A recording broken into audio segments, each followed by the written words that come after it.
Cartoonist Kayfabe. My name is Ed Piskor. I'm Sean, Japan Book Hunter. And I'm Brian Moss. We're in the Japan Book Hunter headquarters.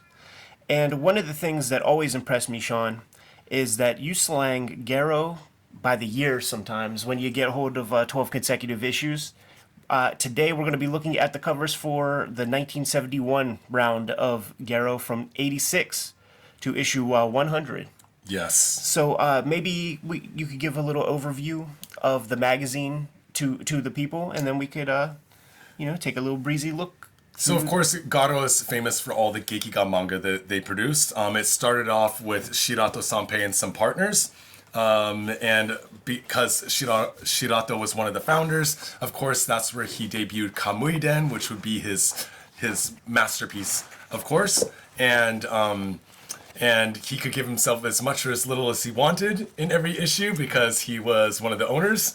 And I believe it ran for the first 74 issues of Garo from 65-ish to 72 are Kamuiden. Right. But when we get into 71, we see a little bit of transitioning, less Kamuiden centric, which we'll see.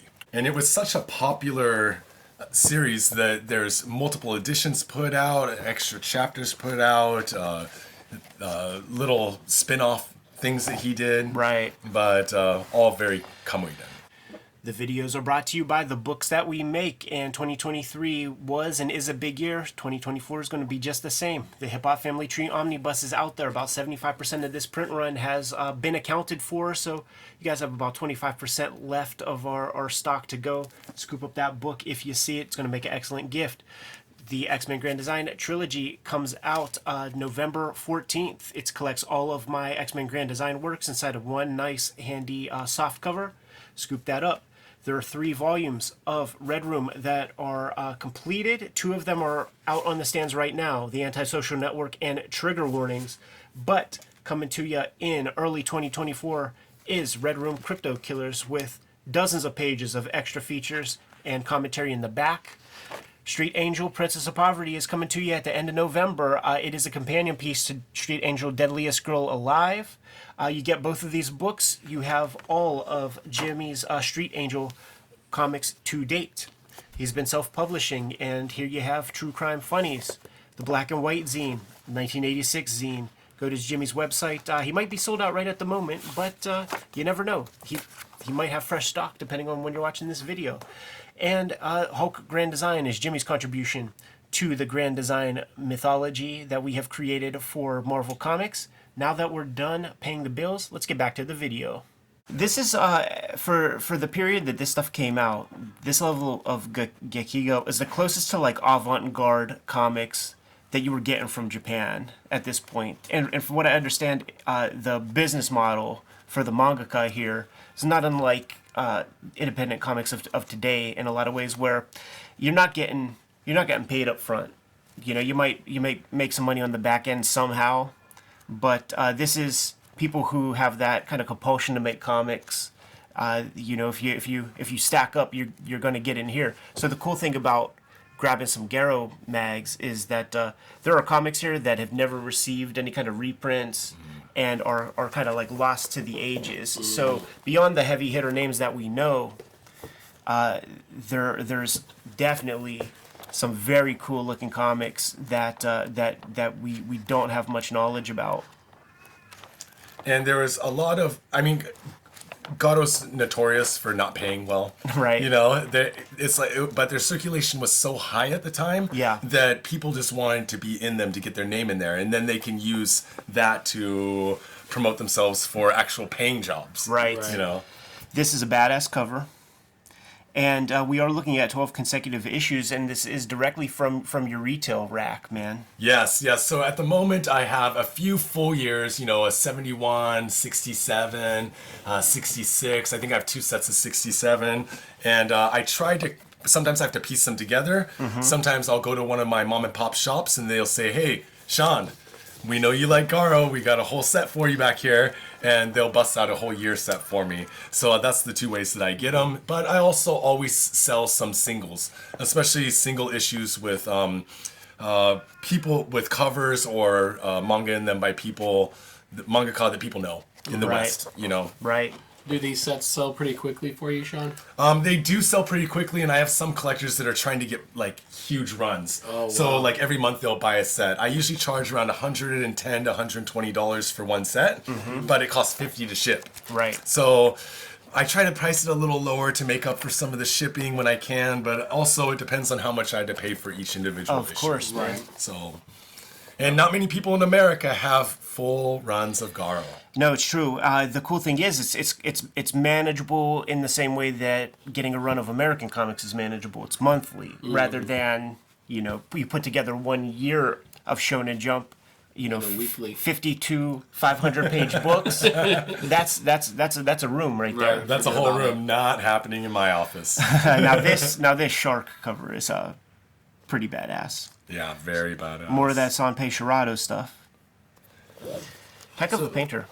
So were they more intentional with the covers? Because I've noticed even with these, there's more of an art flair to them. You know what I mean? More of a painting flair. So is it kind of like they're trying to stand out differently, or is it more of a marketing tool? I think it was more to showcase their key mangaka of the time that they were really pushing. And in the early years of Garo, they focused on runs of Shirato Sanpei, or this is Hayashi Seiichi, or you get Nagashima, like big runs, or you get in the 80s King Terry Johnson. Oh, yeah. Did a lot of the 80s runs because he was super popular at the time. So it depended on who was the most popular at the time that was being published in Garo. Yeah, that makes sense, man. King Terry's a guy that we discover because of people like Art Spiegelman kind of sought that material out, but he also sought out the Suje brothers who show up in here. I think we definitely scrolled through some of their works, and in those late period Raw magazines, the smaller ones, they have some of their material reprinted in there, and those comics were a heck of a Some Tsuge right here. nice, Right. yeah. Those comics were a heck of a revelation because you always would hear stories that there are any genre is expressed in Japan, right? But at the time, in the States, the material that we got was all hyperbole. It was all shonen comics and Mai the Psychic Girl. Yep. And in a way, I'm like, well, where is the Fisherman comics? Right, Where is the baseball manga? And that was just kind of like an Edo period kind of slice of life story. Right. And that was like probably the first anti-genre manga that I ever read. Yeah, in a lot of ways that stuff works better in America because it's compact and you get the one It's book one and shots, it's ready. Yep. And you also got to remember that what was popular in America at the time, sorry, this one's not even open, We'll just check out the covers.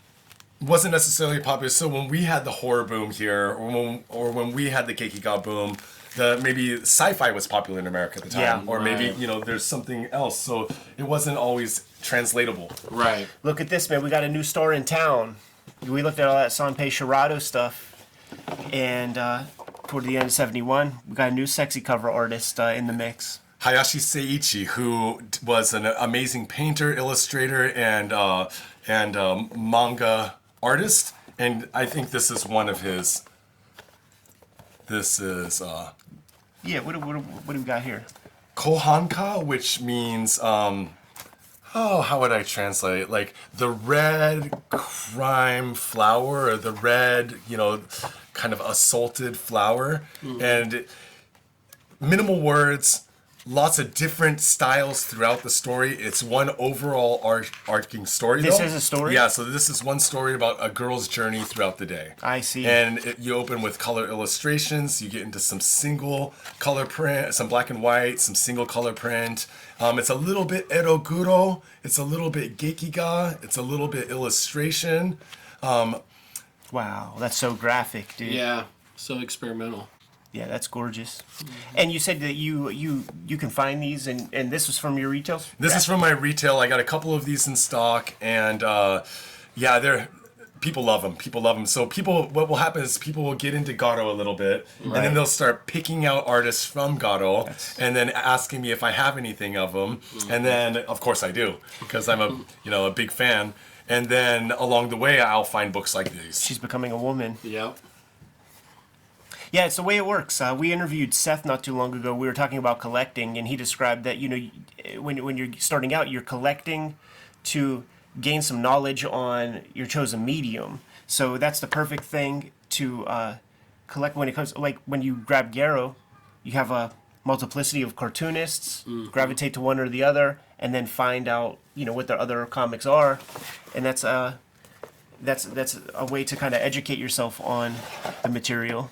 Yeah, it's pretty interesting to see like the full year because you kind of get an idea of how quickly style changes or things become popular. Right. Whereas like back home, they might run and promote the same artist or the same idea for decades, Yeah, so totally.